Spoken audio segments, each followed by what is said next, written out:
Izin belajar berbeda dengan tugas belajar. Kalau izin belajar, namanya juga izin, artinya seorang pegawai, serta apakah P3K ada orientasi pegawai, kemudian apakah P3K ada latsar atau prajabnya seperti PNS, maka penambahan gelarnya pun tidak dapat dilakukan. Workshop atau lokakarya, kursus, penataran, bimbingan. Bismillahirrohmanirrohim. Assalamualaikum warahmatullahi wabarakatuh. Selamat datang di Irfan Hikmatiar Channel. Di video kali ini, kita akan membahas mengenai pengembangan kompetensi P3K. Sebelum lanjut, jangan lupa klik likes dan tekan tombol subscribe serta loncengnya. Dan follow juga sosial medianya ya.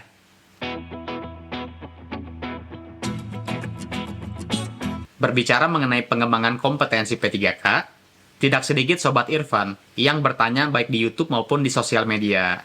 Bang, bahas apakah P3K bisa sekolah lagi atau izin belajar? Selain pertanyaan tadi, banyak juga pertanyaan sejenis yang intinya menanyakan hal yang sama. Oleh karena itu, kita akan membahas mengenai ini lebih dalam. Yang pertama, kita akan bahas terlebih dahulu dasar aturan mengenai pengembangan kompetensi P3K, serta kita bandingkan dengan pengembangan kompetensinya PNS. Kemudian, jenis-jenis atau syarat untuk melaksanakan pendidikan atau pengembangan kompetensi P3K. Serta apakah P3K ada orientasi pegawai, kemudian apakah P3K ada latsar atau prajabnya seperti PNS, serta apakah P3K bisa menambah gelar. Buat Anda yang ingin tahu jawabannya, simak video ini sampai habis ya. Sebelum itu, kita bahas dulu definisi mengenai izin belajar dan juga perbedaannya dengan tugas belajar. Izin belajar berbeda dengan tugas belajar. Kalau izin belajar, namanya juga izin, artinya seorang pegawai izin untuk melaksanakan belajar. Kalau tugas belajar, seorang pegawai ditugaskan untuk belajar dalam rangka meningkatkan kompetensi atau kesesuaian jabatan yang akan dituju nantinya. Perbedaannya, kalau izin belajar, biaya pendidikannya misalkan dalam melaksanakan S2, S2-nya dilaksanakan dengan biaya pribadi, serta pegawai tersebut tetap melaksanakan tugas dan tanggung jawabnya di kantor. Kuliahnya misalkan hari Sabtu atau Minggu atau sepulang jam kantor.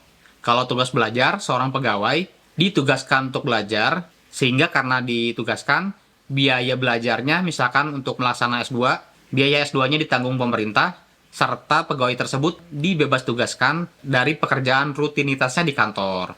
Dari sini terlihat ya bedanya seperti apa.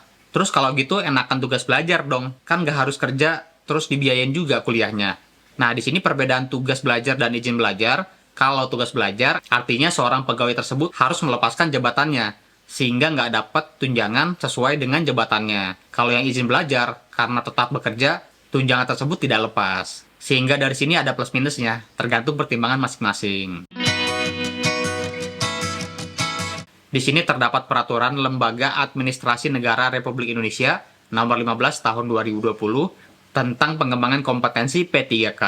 Di sini kita hanya akan bahas poin-poin pentingnya saja ya.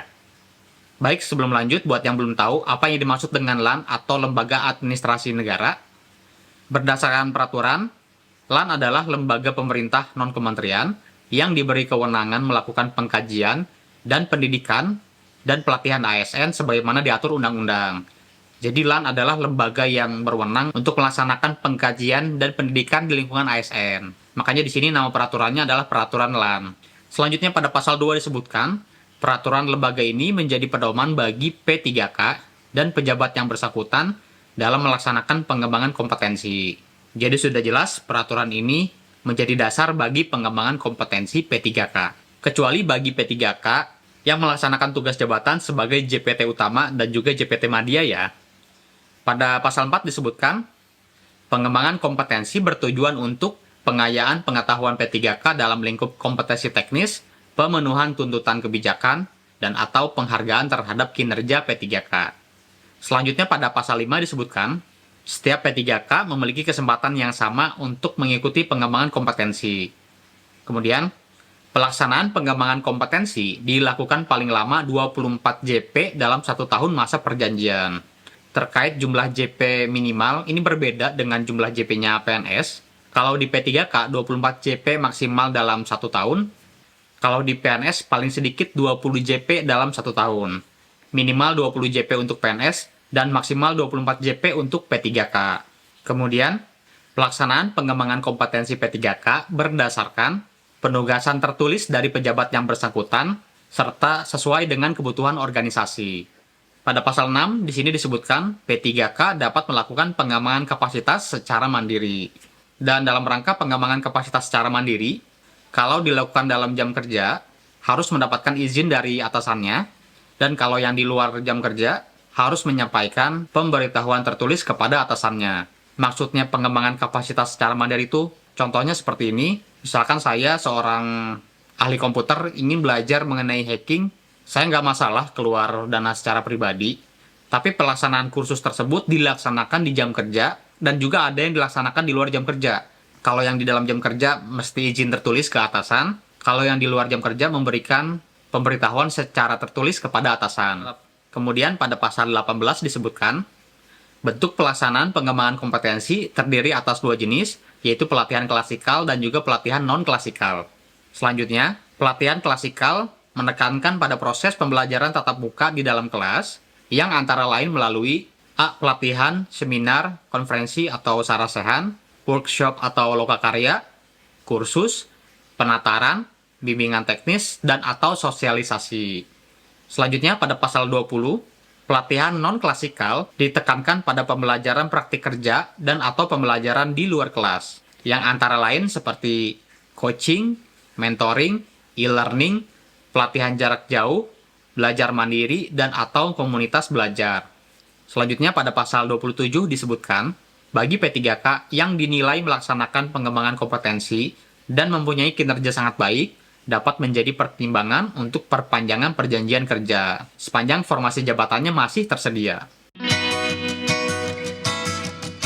Secara umum, poin pentingnya sampai sini di peraturan tersebut. Lantas pertanyaannya, apakah bisa P3K melaksanakan izin belajar atau tugas belajar untuk melanjutkan jenjang pendidikan ke tingkat lebih tinggi seperti dari D3 ke S1, S1 ke S2, atau S2 ke S3. Dari peraturan yang disebutkan tadi, tidak disebutkan mengenai hal tersebut. Coba kita bandingkan dulu dengan peraturan di PNS seperti apa. Di sini di peraturan LAN tahun 2018 tentang pengembangan kompetensi PNS. Di sini di pasal 25, bentuk pengembangan kompetensi terdiri atas A. Pendidikan, B. Pelatihan. Pasal 26, bentuk pengembangan kompetensi sebagaimana dimaksud pasal 25 huruf A dilakukan dengan pemberian tugas belajar pada pendidikan formal dalam jenjang pendidikan tinggi sesuai dengan ketentuan peraturan perundang-undangan. Kita scroll ke lampiran peraturannya. Di sini tertulis di poin A pendidikan nomor 1 pendidikan tinggi jenjang diploma S1, S2 atau S3. Jadi di sini disebutkan secara literal bahwa pendidikan yang dimaksud di sini adalah pendidikan tinggi atau pendidikan formal. Pada pasal 27, bentuk pengembangan kompetensi sebagaimana dimaksud dalam pasal 25 huruf B terdiri atas pelatihan klasikal dan pelatihan non-klasikal. Artinya dari sini dapat disimpulkan, berdasarkan peraturan pengembangan karir PNS, P3K hanya dapat melaksanakan pelatihan saja dan tidak dapat melaksanakan pendidikan ke strata atau jenjang yang lebih tinggi lagi. Kemudian perbedaannya dengan PNS, kalau di sini di pasal 19 disebutkan jenis pelatihan klasikalnya apa saja. Seperti ini yang P3K dari A sampai F. Sedangkan untuk yang PNS bisa dilihat di sini dari A sampai L. Kemudian untuk P3K pelatihan non-klasikalnya seperti ini dari A sampai F. Dan untuk PNS pelatihan non-klasikalnya seperti ini dari A sampai M. Selanjutnya, apakah di P3K terdapat pelatihan seperti Latsar atau Lat Prajabnya PNS? Jawabannya tidak ada, karena P3K disiapkan oleh pemerintah untuk menjadi ASN yang dapat digunakan kemampuannya dengan cepat. Tidak seperti PNS, prosesnya panjang. Sebelum PNS ada CPNS dulu. Pada saat CPNS ada Lat Prajabnya. Nah, di sini P3K berbeda. P3K memang disiapkan untuk bisa langsung kerja sesuai kompetensinya. Jadi P3K di sini mengisi kekurangannya PNS. Meskipun tidak ada Lat Prajab atau Latsar seperti PNS, pertanyaannya, apakah terdapat orientasi P3K yang baru masuk kerja? Jawabannya ada. Di peraturan ini dijelaskan, pada pasal 31, instansi pemerintah wajib menyelenggarakan orientasi bagi P3K. Orientasi sebagaimana dimaksud tidak termasuk bentuk pelaksanaan pengembangan kompetensi sebagaimana dimaksud sebelumnya. Selanjutnya, orientasi dilaksanakan paling lambat 1 bulan terhitung sejak diangkat pertama kali sebagai P3K. Kemudian, pelaksanaan orientasi sebagaimana dimaksud meliputi A. Pengenalan tugas dan fungsi ASN, B. Pengenalan nilai, dan etika dalam instansi pemerintah. Kalau dilihat dari poin ini, sebenarnya mirip dengan materi belajarnya Latsar PNS. Saya nggak tahu bedanya seperti apa. Mungkin di jumlah JP-nya atau jam pelajarannya. Serta kalau di PNS itu ada aktualisasi. Bisa dibilang seperti mini skripsi. Mungkin kalau di P3K tidak ada. Selanjutnya, orientasi dilaksanakan hanya untuk 1 kali sepanjang berstatus sebagai P3K. Kemudian selanjutnya, kita lihat di sini ada ketentuan penutup. Dari sini sudah selesai peraturannya, tapi masih menyisakan 1 pertanyaan. Pertanyaannya, apakah P3K bisa menambah gelar? Karena kan tadi disebutkan kalau P3K tidak bisa mendapatkan izin atau tugas belajar. Ya udah, misalkan P3K sambil bekerja malamnya atau di akhir pekan melanjutkan kuliah. Setelah kuliah, gelar yang lebih tinggi tersebut rencananya ingin diajukan agar bisa menambah gelar secara resmi di kantor.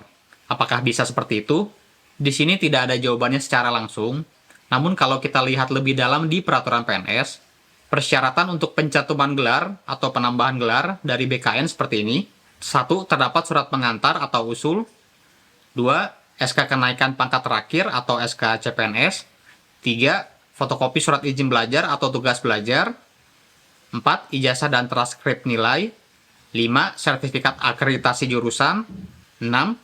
SK mutasi bagi PNS dengan izin belajar yang pindah tugas saat sedang melanjutkan pendidikan. Nah, dari sini kira-kira Anda tahu nggak apa yang membuat P3K tidak bisa menambah gelar? Nah, di sini kalau kita lihat, di poin 3 terdapat persyaratan fotokopi surat izin belajar atau tugas belajar, yang mana ini tidak dapat dimiliki oleh P3K. Karena surat atau tugas belajar ini hanya ada di peraturan PNS. Seorang PNS kalau melaksanakan perkuliahan tanpa surat keterangan izin belajar, maka penambahan gelarnya pun tidak dapat dilakukan. Kalau pertanyaannya, kenapa tidak adil seperti itu? Karena memang kembali lagi, pada dasarnya P3K adalah pegawai pemerintah yang dilaksanakan dengan cara kontrak dari 1 sampai 5 tahun. Logikanya, kalau kontraknya 1 tahun, atau 2 tahun, atau bahkan 5 tahun, sedangkan habis waktunya dalam 2 tahun untuk belajar, artinya kontrak tersebut tidak dapat terlaksana dengan baik. Jadi memang seperti itu, salah satu perbedaan antara PNS dan P3K. Baik, sampai di sini kalau ada pertanyaan, silakan tulis di kolom komentar di bawah. Buat Anda yang suka video ini, jangan lupa klik like dan tekan tombol subscribe serta loncengnya, biar nggak ketinggalan informasi selanjutnya dari channel ini. Jangan lupa juga follow sosial media ini ya. Baik, terima kasih sudah menyimak video ini sampai habis. Semoga informasi ini bermanfaat. Wassalamualaikum warahmatullahi wabarakatuh.